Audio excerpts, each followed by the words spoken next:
Scientific research এটা একটা continuous process. এটার মধ্যে সর্বশেষ বলতে কিছু নাই বা আলটিমেট ফেলিওর বলতে কিছু নেই।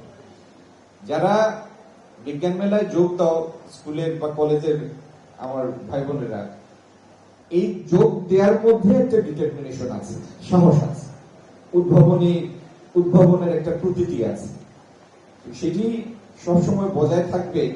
এবং এই বজায় রাখার গুরু দায়িত্বের পরিচর্যাকারী হচ্ছেন আমাদের মাননীয় শিক্ষকরা, সম্মানিত শিক্ষকরা। বিজ্ঞান চর্চার প্রয়োজনটা কত গভীর। আমি শাহজালাল ইউনিভার্সিটিতে নির্বাচনের আগে যখন গিয়েছিলাম এই কথাটা বলেছিলাম, আমার মনে আছে যে মার্কিন যুক্তরাষ্ট্রের ইতিহাস যতদিনের, ততদিনের ইতিহাস হচ্ছে তার বিশ্ববিদ্যালয় নিয়ে।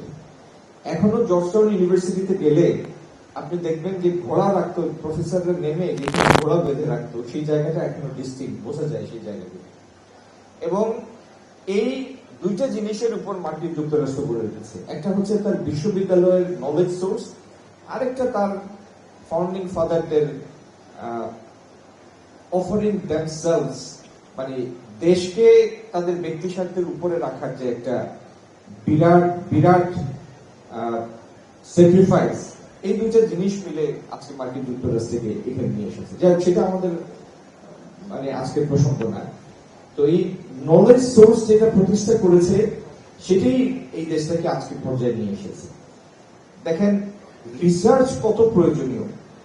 আমাদের ছোট্ট একটা অসুখ ডায়রিয়া হাজার হাজার লোকের মৃত্যুর কারণ হতো, লক্ষ লক্ষ শিশুরা পেটের পীড়ায় ভুগত। তারপরে বের হলো হোম গ্রোন একটা সলিউশন, এক চিমটি গুড়, 2 মুঠ লবণ। এই দেশে আবিষ্কার হয়েছে হোম গ্রোন সলিউশন।